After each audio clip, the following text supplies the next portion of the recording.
ముఖ్య ఉద్దేశం సైబర్ నేరాలని గురి కాకుండా ఎటువంటి జాగ్రత్తలు తీసుకోవాలా, సైబర్ సిటిజన్ అనే ఒక మొబైల్ అప్లికేషన్ తయారు చేసి విజయవాడ నగర police commissionerate every day cyber citizens అంటే సైబర్ నేరాల మీద ఒక అవగాహన కల్పించేలాగా ఏదైతే అప్లికేషన్ ఉందో దాని ద్వారా ఈ సైబర్ అవేర్నెస్ క్రియేట్ చేయాలనే ఉద్దేశంతో పోలీస్ శాఖ ముందుకు పోతుంది. నెక్స్ట్ ఫ్యూ డేస్లో విజయవాడ పౌరుల్ని సైబర్ సిటిజన్స్గా తయారు చేసే బృహత్కరమైన కార్యాచరణ చేపట్టి ముందుకు పోతున్నాం. అందులో భాగంగానే ఇక్కడ ఒక క్యూఆర్ కోడ్ ఇవ్వడం జరిగింది. ఆ క్యూఆర్ కోడ్ని స్కాన్ చేసుకుంటే ఆ క్యూఆర్ కోడ్లోంచి ఆ సైబర్ సిటిజన్ అప్లికేషన్ డౌన్లోడ్ అవుతుంది. సో అప్లికేషన్లో ఒకసారి మీరు రిజిస్టర్ అయితే ఎటువంటి నేరాలు దాదాపు 16 రకాల నేరాలు, డిజిటల్ అరెస్ట్ కావచ్చు, ఎలాగ మనం మోసపోతున్నాం అనేది ఒక సిమ్యులేటెడ్ అప్లికేషన్స్ దాంట్లో పెట్టడం జరిగింది.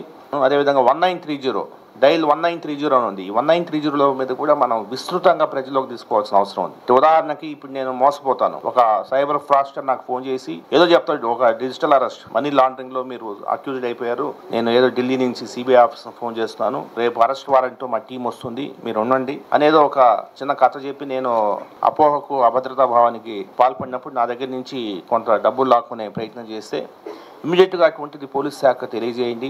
లేదంటే 1930 కానీ మీరు ఎంటర్ పెడితే ఇమీడియట్గా బ్యాంక్ అకౌంట్ ఏదైతే ఉందో అది ఫ్రీజ్ అయిపోతుంది. ఆ బ్యాంక్ అకౌంటే కాకుండా ఆ బ్యాంక్ అకౌంట్ నుంచి నెక్స్ట్ వెళ్ళే అకౌంట్స్ అంతా కూడా ఫ్రీజ్ అయిపోతుంది. ఫ్రీజ్ అయితే మనకి ఈజీగా రికవర్ అవుతుంది. సో ప్రజలు మీరు 1930 గురించి తెలుసుకుంటూ, మీరు ఈ యొక్క అప్లికేషన్ సైబర్ సిటిజన్స్ గురించి తెలుసుకుంటూ మీరు కొంత అవగాహన పెంపొందించుకుంటే చాలా సంతోషం. మీరు వెళ్ళి ఇంకొక 10 మందికి దీని మీద అవేర్నెస్ క్రియేట్ చేసి మన సైబర్ క్రైమ్ బారిన పడకుండా మనము ముందుకు వెళ్ళొచ్చు.